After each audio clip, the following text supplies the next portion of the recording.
제 19강입니다. 지금 우리는 그리스도교 사상사 이 책의 제2장 학문으로서의 신학의 시작 그 부분을 공부하고 있습니다. 신학이 시작하는 그냥 시작이 아니라 학문이요. Wissenschaft 제대로 된 학문으로서의 시작에 어떤 일들이 있었는가를 공부하고 있습니다. 처음부터 학문이 있었던 건 아니죠. 이거는 헬라 철학 이런 것하고 연관이 있습니다. 처음에는 학문 없이 예수 경험만 있었던 거죠. 예수 경험이요. 근데 그 예수 경험을 어떻게 사람들에게 설명하냐, 또 변증하냐 하는 그런 요청이 있었죠. 그러려면 사람들이 알고 있는 어떤 것을 통해서 말해야 되지 않겠습니까? 그건 학문적일 수밖에 없는 거죠. 거기서 지금 우리가 쭉 여러 항목들을 공부하고 있는데 굉장히 많이 여태까지 했어요. 삼위일체와 그리스도론 그 작은 항목을 보고 있습니다. 103쪽 맨 밑에 줄입니다. 이레네우스에 따르면 구원의 힘이란 교회 안에 머무르면서 교회의 구성원을 새롭게 하고 이들 속에 있는 낡은 것을 새롭게 하는 신적 영이다. 신적 영이다. 이레네우스의 표현입니다. 그리스도는 이들에게 생명, 조회와 빛, 포스를 가져다 주고 이들에게 새로운 현실을 가져다 줍니다. 생명과 빛 가져다 주고 새로운 현실, 새로운 리얼리티를 가져다 준다.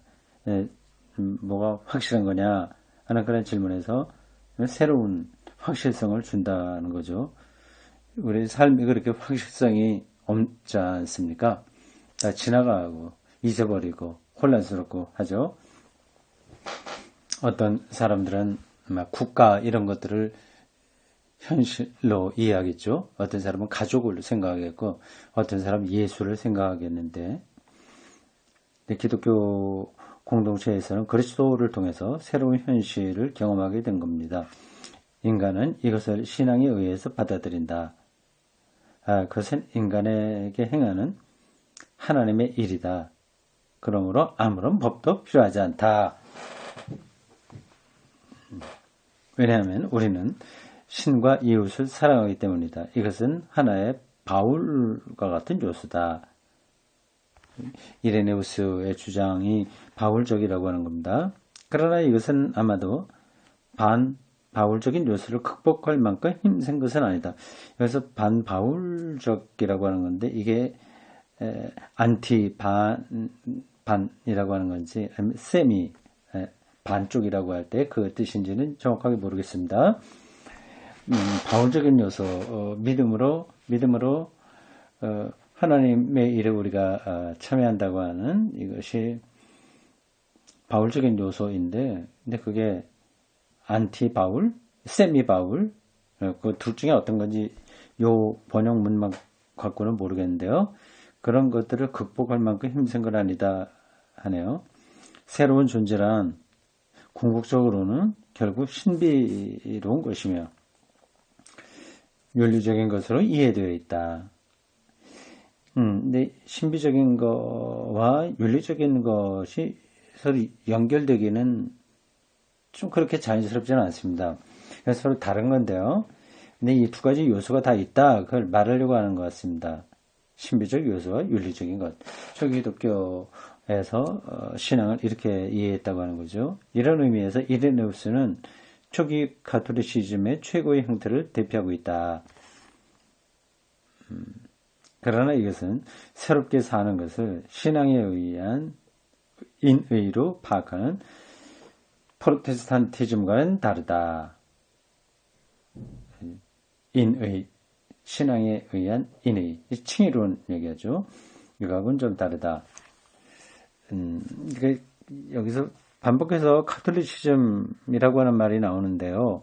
그거는 인간의 책임, 윤리성, 교회의 조직 이런 것들을 강조하는 걸 가리킵니다. 프로테스탄트는 그런 것보다도 믿음으로 의롭다고 인정받는다는 데에 더 초점을 두고 있죠. 이레네우스는 구원의 사건을 불사성을 가져오는 신비적인 세상으로 생각하고 있다. 대충 그런 정도로 하고 그 단락 넘어가도 되겠습니다. 터툴리아누스는 이레네우스와 달리 어떻게 다른 거 봅시다. 그리스도교적인 삶의 내용이란 율법에 의한 구원을 가져오는 교육을 의미하며 율법에 대한 순종의 보답이 영원한 생명이라고 말한다. 조금 더 체계적이군요. 이레네우스는 신비로운 건데 터툴리아누스는 좀 법적이네요. 터툴리아누스에게는 법을 사랑하는 로마의 법률가적 정신과 몬타니스트가 된 경건한 금욕주의자가 결합되어 있다. 몬타니즘, 이거 많이 들었던 사상인데, 몬타누스에 의한 사상. 지금 어떤 건지 머리에서 정리가 되지 않네요. 몬타니스트, 몬타니즘. 일단 그 단어는 기억해 둡시다.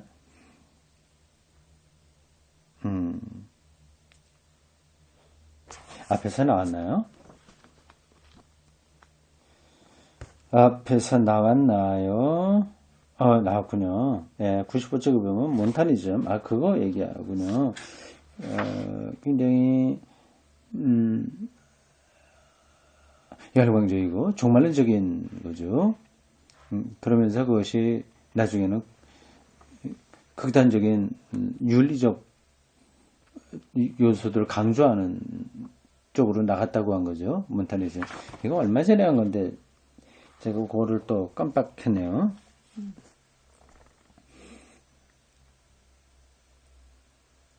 몬타니즘 다시 한번 말씀드립니다. 열광적이고 종말론적인 그런 입장인데 그게 시간이 지나면서 결국 그것만 갖고는 교회 유지가 안 되니 경건한 금욕주의 쪽으로 가게 됐습니다. 굉장히 자기를 억제하는 윤리성을 강조하게 된 거죠. 이레네우스가 신비적 참여를 강조한 것에 비해서 터툴리아누스는 율법의 복종을 가르칩니다. 율법주의 성격이 강한 거죠. 카톨리시즘은 신비주의적 요소와 율법주의적 요소를 함께 지니고 있다. 이 두 개 머리에 담아두면 되겠습니다. 신비주의적인 거하고 율법적인 거.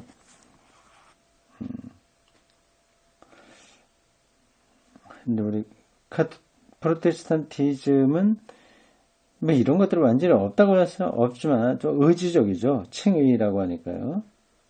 율법주의적 요소가 결정적인 것이 되었던 것은 프로테스탄티즘의 획기적인 전진이 일어난 조금 전에 시작됐다.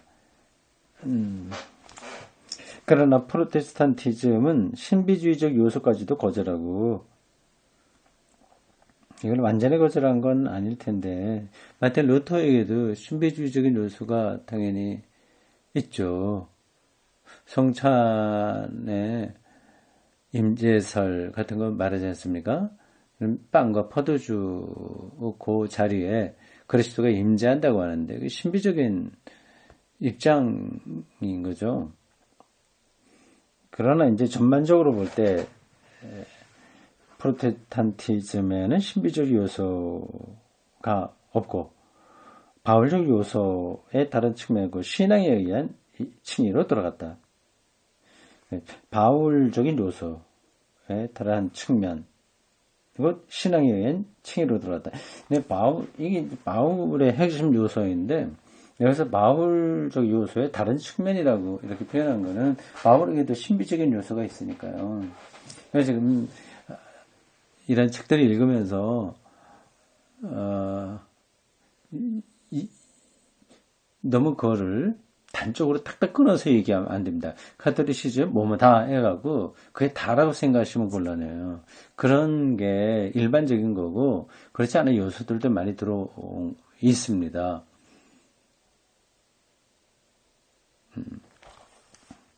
터툴리아누스는 유대교적 율법주의의 로마 가톨릭적인 형태를 대표하고 있다. 신과의 관계는 율법에 의해서 규정되며 그리스도는 새로운 율법에 지나지 않는다. 터툴리아누스가 이런 점이 강했군요. 그러나 당시 그리스도교를 율법이나 계명에 의한 유대교적 체계에 빠져드는 것을 막았던 것은 성례전에 의한 구원이라는 개념이었다. 터툴리아누스에게서 복음이란 그리스도교의 독특한 율법이다. 이것을 범한 사람은 죄를 얻어 벌을 받지 않으면 안 된다. 그러나 우리가 신의 뜻을 행하면 신은 우리의 채무자가 된다. 이런 표현들은 너무 뭐라고 할까요? 로마의 법적 수사학과 관련된 것 같습니다. 하나님을 채권자, 채무자 이렇게 말할 수는 없는 거잖아요. 로마 법으로 설명을 하고 있는 거죠. 다시 한번요. 그러나 우리가 신의 뜻을 행하면 신은 우리의 채무자가 된다. 그래서 우리는 보상을 기대할 수 있다. 계명에는 훈계와 공고의 두 종류가 있다. 모든 인간은 구원의 보물을 얻을 수 있게 된다. 이것에 의해서 인간은 그리스도에게서 받은 것을 그리스도에게 돌려주게 된다. 그리스도인의 미덕에 보상된다. 금욕과 순교의 희생은 신이 우리에게 선한 일을 할 수 있도록 신을 움직이게 한다.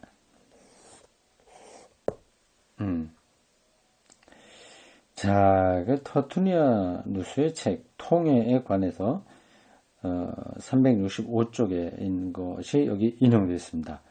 여러분이 자기 자신을 아끼지 않는 정도에 따라서 신은 여러분을 아낄 것이라고 나는 믿는다. 사실 이건 이렇게 말을 하고 있지만 하나님이 우리 순종과 금욕과 희생 이런 것을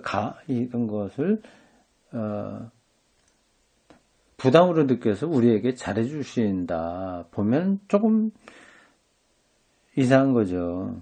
표현이 그런 거예요. 율법을 강조하려다 보니 그 당시 로마 법의 어떤 운영체계, 그다음 표현들 그런 것들 빌려다가 이렇게 쓴 거라고 보면 됩니다. 여기에서 우리는 2세기 말에 2세기 말 100년에서 200년 사이죠. 근데 200년 가까이 되는 때요. 기원 후 한 150년, 60년, 70년 그때입니다. 말에 이미 나중에 로마 가톨릭 교회를 규정하게 돼 많은 사상을 만나게 된다. 그것은 그때는 아직까지 로마 기독교는 아니거든요. 그거는 이제 4세기인데요. 그러니까 한 50년 내지 100년 정도 더 있어야 돼만 그게 황제에 의해서 기독교가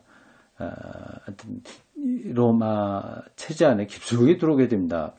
근데 그렇게 하기 전에 이미 2세기 말에 그런 것들이 다 정리가 됐다고 하는 거죠. 이게 초기 기독교 신학입니다. 그래서 기독교라고 하는 것은 로마 가톨릭교였죠. 이것은 일반 사람에 대한 훈계 그리고 수도사에 대한 특별한 권고라고 하는 사상이며 그리스도교를 새로운 법으로 보는 사상이다. 법으로 봤다. 법. 그러니까 로마 사회를 배경으로 하니까 그리스도교 신앙을 이렇게 법으로 설명한 거예요. 로마 법이 로마를 지탱하는 근거 아니겠습니까? 로마 가톨릭시즘은 일찍부터 태어났다. 그러니까 로마 가톨릭시즘은 로마 법을 배경으로 한다. 이렇게 생각하시면 되겠습니다. 로마 가톨리시즘이 일찍부터 나타났다. 왜냐하면 로마 가톨리시즘이란 그 안에 로마적 그리스적 요소를 함축하고 있어서 그리스도교가 가장 쉽게 받아들여질 수 있는 형태가 되어 있었기 때문이다. 바로 제가 앞에서 말씀드린 그것을 지금 여기서 확인할 수 있네요. 기독교가 자기를 말해야 되는데 그럼 알아듣게 말을 해야 되잖아요. 그럼 그 상대방의 세계관의 방식으로 말해야 되지 않습니까? 그 당시 세계관은 로마와 그리스 법과 철학, 예술 뭐 그런 것들이죠. 자, 다음 작은 제목으로 세례의 성리전입니다. 세례죠, 세례. 세례 성리전. 성리전은 모두 예전, 거룩한 예전을 다 가리키고 세례는 그 중에 하나를 가리킵니다. 여러분들이 알고 있는 대로 로마 가톨릭 교회는 7가지 예전이 있어요. 그리고 개신교회는 2가지 예전이 있습니다. 이 세례와 성만찬입니다. 세례 성리전이 초기 신학에서 어떻게 시작되는지를 볼까요? 세례입니다. 이 시대의 세례는 아직도 가장 중요한 성례전이었다.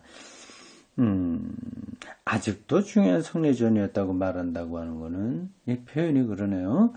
그건 지금까지도 계속 중요한 성례전인데 나는 아직은 그렇게 중요한 성례전이 아니었다로 표현될 줄 알았는데 반대네요. 세례는 2가지 기능을 가지고 있었다. 죄를 깨끗하게 하는 소극적 기능과 없애는 거니까 소극적 기능과 성령을 받는다는 적극적인 기능이다. 앞에 거 네거티브한 거고요.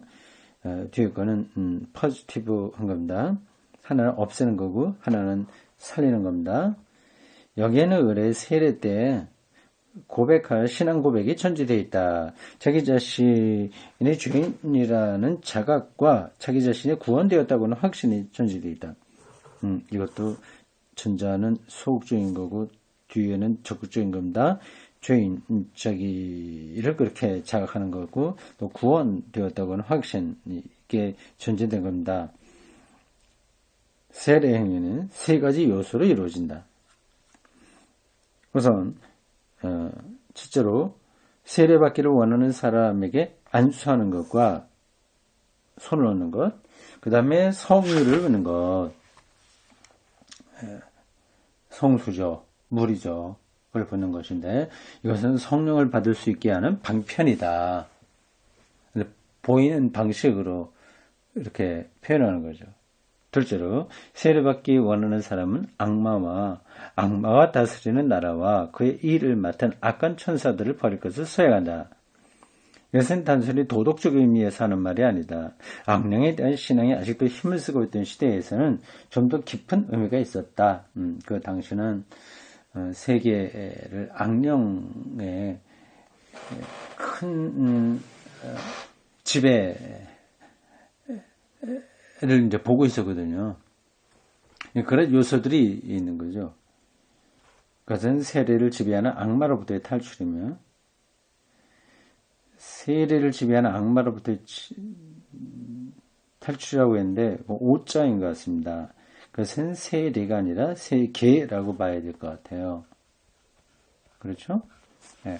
세계를 지배하는 악마로부터의 탈출이며 다신교적 이교 사상의 거부를 의미했다. 셋째로 세례는 죄의 용서와 거듭남의 통일을 의미한다. 여기에서 이교적인 삶이 끝나고 그리스도교적인 삶, 곧 사랑의 삶이 시작된다. 교회에 가입하는 준비 단계는 세례로서 끝난다. 세례를 받은 사람은 텔레이오이, 곧 완전한 사람이라고 일컬어졌다. 왜냐하면 이들은 텔루스, 곧 인간 삶의 내적 목적인 동시에 우주의 내적 목적인 그 목적에 도달했기 때문이다.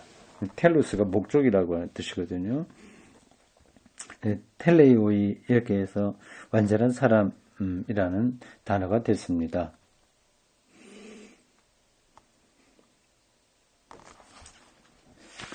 아까 나온 바울로족이라고 하는 게 어떤 뜻인지 뒤로 읽어봐도 확실하게 나오질 않네요. 넘어갑시다. 106쪽 중간 패러그래프입니다. 반영지주의적 교부는, 여기는 안티예요. 반영지주의적 교부는 성령이 세례의 물과 결부되어 있다고 믿었지만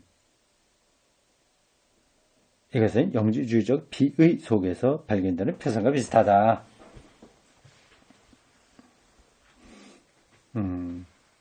스토아적 교양을 가지고 있었던 터툴리아누스에게서는 성령을 세례의 물에 포함되어 있는 하나의 물질적인 힘의 근원으로 생각한다는 것은 용이한 일이었다.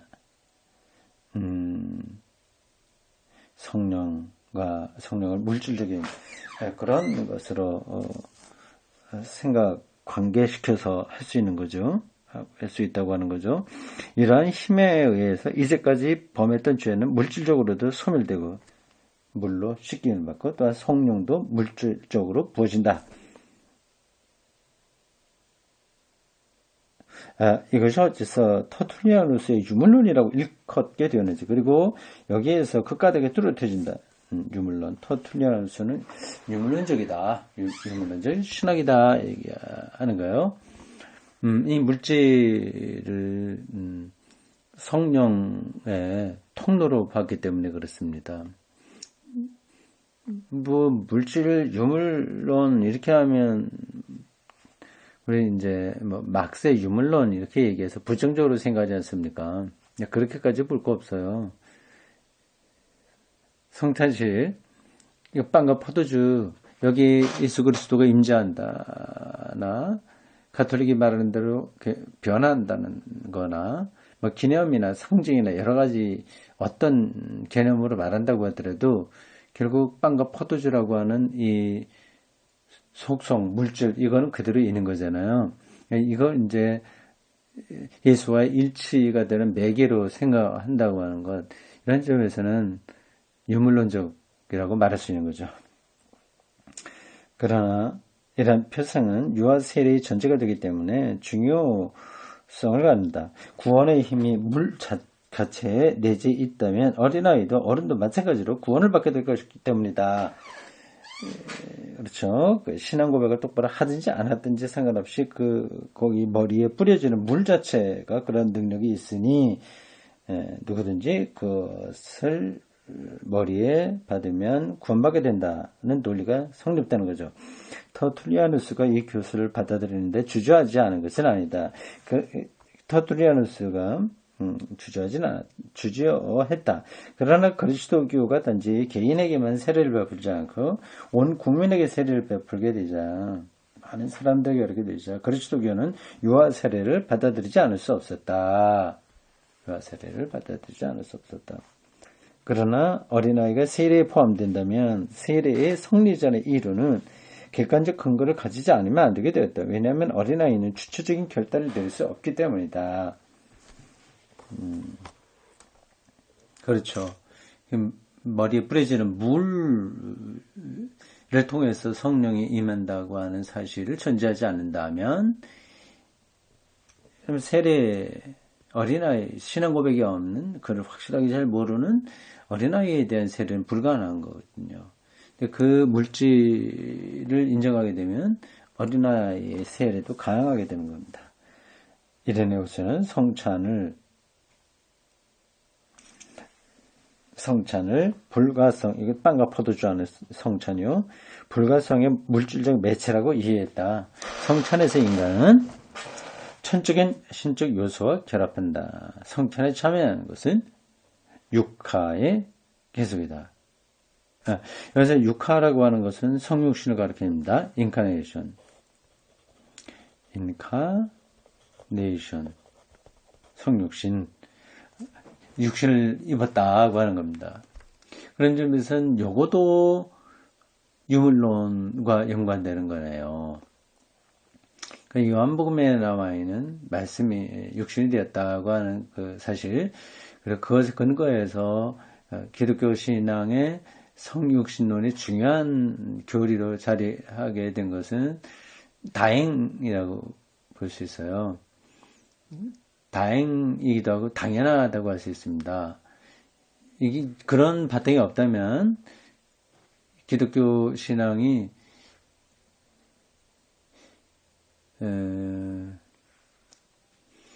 영지주의 그런 쪽으로 더 빠져들어갈 수 있었던 거죠. 정신화되는 거예요. 물질은 없게 되고요. 그건 낮춰보게 되고 정신만 고상한 걸로 보게 됩니다. 근데 성육신론, 성만찬, 그 세례할 때 물, 이런 요소들이 있음으로 해서 기독교가 그 정신화되는 것을 극복할 수 있게 된 거죠. 그 물질의 세계가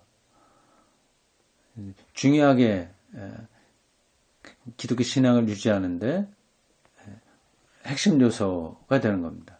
그래서 성육신이라고 하는 것도 예수 하나님의 아들이 인간의 몸과 똑같이 이 세상에서 태어났다고 하는 것을 가리키고 있지 않습니까? 그러니까 인간의 몸은 그냥 공중에 떠 있는 게 아니라 우리가 똑같은 걸 이야기하거든요. 먹고 마시고 자고 하는 것들 다 배설하고 하는 것들 다 그렇습니다. 그런 것들을 부정하려고 하는 종교적 경향이 있어요. 금욕주의로 가게 되는 거죠. 기독교 안에도 그러한 요소들은 많이 있었습니다. 앞에서 얘기한 몬타니즘이 열광적이고 종말론적인 대로 갔다가 하나의 교회 체제로 자리를 잡으면서 극단적 금욕주의로 빠졌다고 하지 않았습니까? 그런 경향이 기독교 역사에서 계속 반복된 거예요. 근데 그게 모순입니다. 모순이기도 하고 어떻게 표현을 해야 될까요? 실제로는 그렇게 살지 못하는데 그렇게 사는 거를 강요받으니 정신적으로 분열에 이르게 되는 거죠. 예수님이 인간의 몸을 입은 하나님 아들이라고 하는 것은 실질적인 인간의 몸에 대한 큰 긍정입니다. 그러니까 우리 몸에서 일어나고 있는 모든 현상들은 다 하나님의 창조에 있는 것으로서 귀하고 아름다운 거죠. 그런 점에서 유물론적인 신앙적 통찰이 기독교 초기와 더불어서 지금까지 계속 유지되었다. 그렇게 생각할 수 있습니다. 이러한 사상은 점차 그것이 발전함에 따라서 더욱 강하게 되었다. 기원 후 300년경에는 이미 갖추어진 로마 가톨릭 교회의 기초를 이루게 되었다. 그렇죠. 따라서 우리는 프로테스탄티즘을 고대 그리스도교의 재건이라고 할 수는 없다. 이게 무슨 말이에요? 좀 가봅시다. 왜냐하면 가톨릭의 특징은 맨 처음부터 강력한 것이었기 때문이다. 같은 이유에서 앵글리카니즘의 중간의 길도 이것은 교회 분열을 해결하는 데 이상적인 것이라고 말하지만 아무런 역할도 하지 못했다. 왜 앵글리카니즘은요, 이렇게 번역하면 이게 무슨 뜻인지 잘 전달이 안 되죠. 성공회를 가리킵니다. 성공회. 번역하신 분이 그 맥락을 잘 몰라서 그냥 직역을 하신 것 같네요.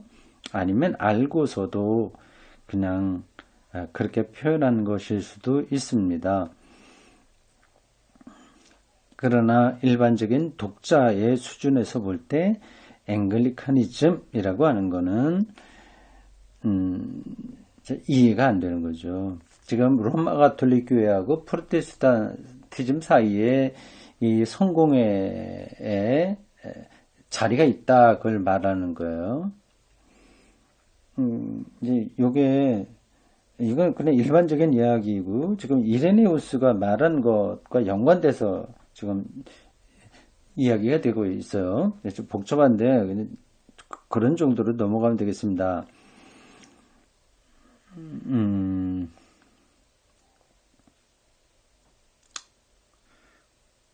네, 처음 5세기 동안에 이루어진 이른바 교회의 통일성이라고 하는 것은 교회의 통일성,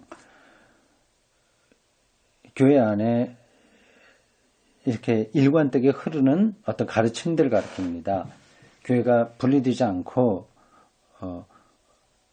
어떤 정통적인 정통이 굉장히 큰 힘으로 이렇게 작용하는 것을 이렇게 교회의 통일성이에요.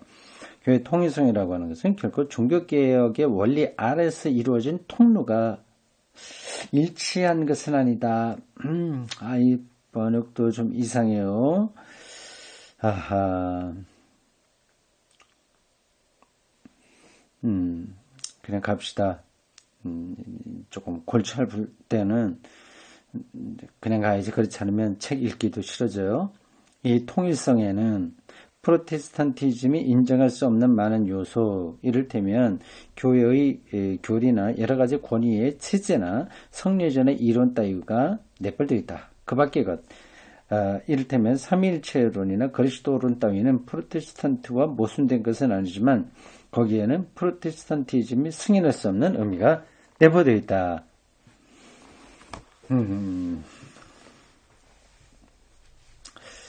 그러니까 이 초기 신학이